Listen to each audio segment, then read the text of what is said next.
Ariana, give James your $200. You landed on his property. No! He's in jail! I'm not gonna give money to a criminal! That's not how you play! Mommy, why is brother screaming? Shut the up, Sally. You don't get to talk after stealing my last railroad. I wish I was never born! Me too! You think I wanted this? Hi, what you all just witnessed is the phenomenon known as Family Game Night. Family Game Night plays an important role in the household dynamic, as studies have shown that families who participate in activities together form closer bonds and stronger relationships with each other. So try setting aside some time to play board games with your family. And if they beat you, cut them out of your life forever. Okay, have fun, you guys. I like board games. I guess any game that doesn't involve me getting up and moving around I'm a huge fan of. Also, since I'm bad at everything and don't like playing games against someone who's better than me, I really love the games that don't require any type of skill, like the game Chutes and Ladders, which I just learned today has another name called Snakes and Ladders. And I'm going to call it that instead, because I'd rather draw snakes than chutes. In Snakes and Ladders, you have no free will. You're at the mercy of a single dice, and I love it. While I was looking up walkthroughs for Snakes and Ladders, I quickly learned that this game was made for preschoolers, which is probably why it's so simple. Or how about the game Sorry, which is the most unapologetic game I've ever played. There's some strategy in that game, but most of the time you're just getting revenge on the players who've wronged you. And the creators of Sorry knew this because the tagline of the game is, Sorry, the game of sweet revenge. Which, if you think about it, is a pretty funny oxymoron. Aha! Take this! Sorry. I know how to play chess, but like most things, I'm not very good at it. Unless I'm playing against someone under the age of 4, I don't want to play that game. Because it shows everyone how bad I am at planning ahead. That's a game that's 100% strategy-based. It's like the IQ test of board games. Beating someone in chess will put you more ahead academically than anyone with a Harvard degree. And you'll get more babes. However, there is one exception, and that is, it's okay to lose at chess if you're playing against a computer, even if it's on easy mode. Computers are way better at planning ahead than anyone, because I don't know how, but a human made a computer that can beat the world's best chess player, but the creator of the computer can't beat the world's best chess player. So I guess that means it's game over. We tried our best, but we've peaked. Whenever you beat a computer in chess, it was going easy on you. Imagine if we made a computer that could beat the world's best Snakes and Ladders player. I would pay money to see a Snakes and Ladders championship. And everyone watching knows that the person playing is just some Joe Schmo that acts like the world's best Snakes and Ladders player, but they're all still excited. And there's real snakes that you get to slide down? That would be amazing! Sign me up.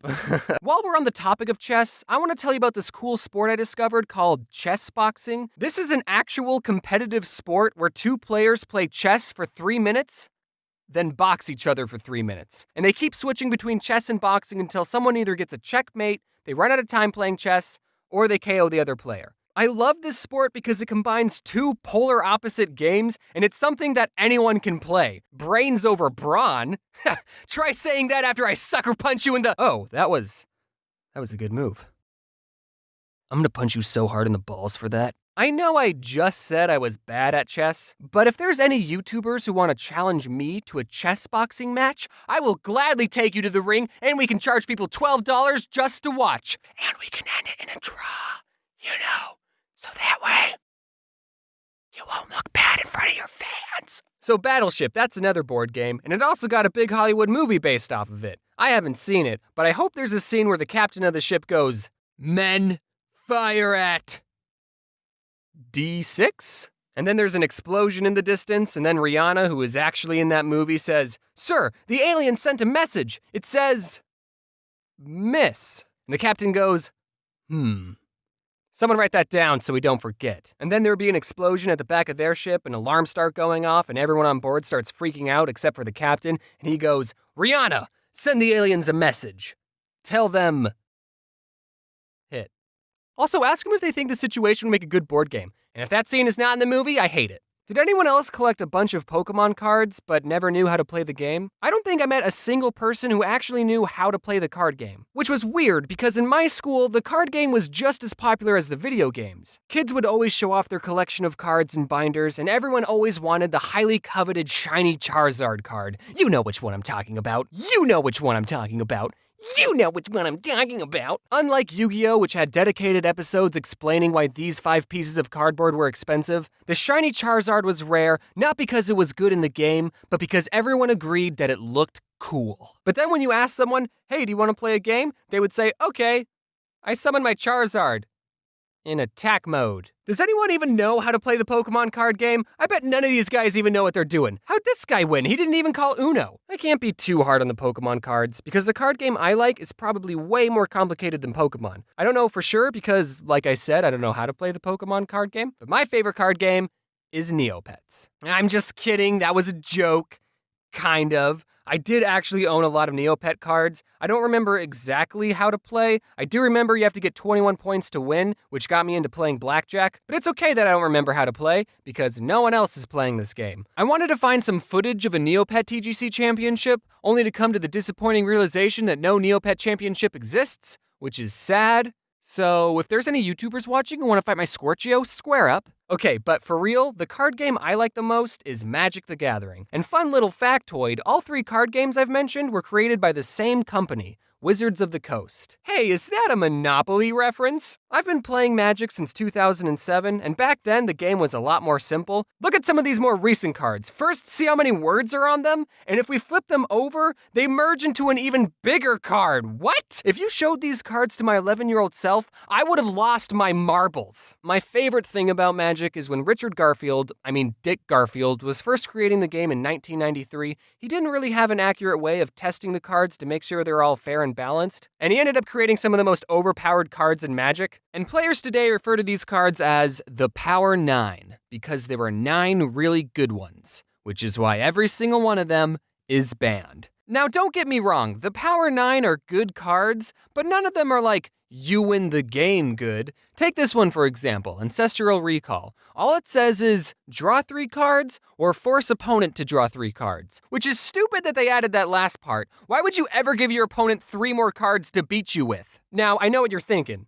Wait, a slightly better Pot of Greed, which is a card that allows me to draw 2 new cards from my deck and place them into my hand, is one of the top 9 most powerful Magic cards? Yeah, Pot of Greed is banned too. Games play such an important role in childhood, and here's what they all teach us. In Magic, if you're really good at what you do, no one will invite you to their tournament. Monopoly, white-collar crime is okay. Battleship, just guess and check. Snakes and ladders, if you see a ladder, climb it immediately. And no one cares about Neopets. Now, if you excuse me, I have to show this prison guard my coupon I have that lets me get out of jail anytime I like.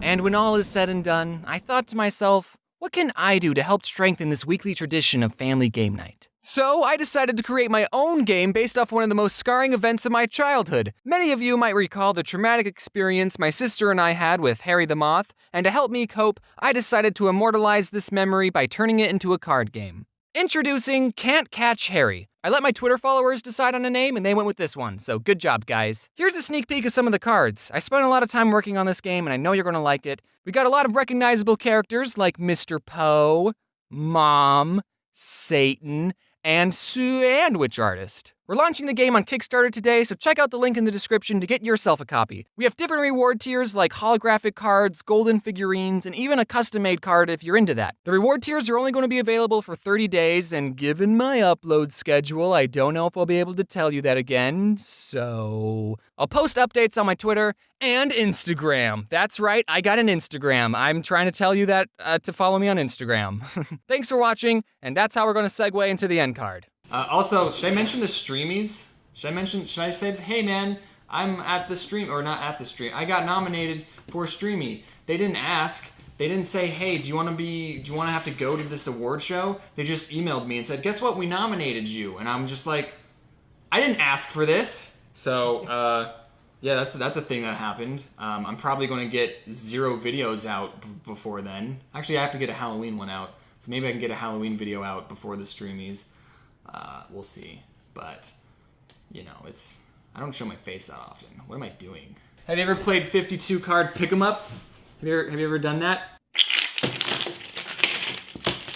Now pick 'em up.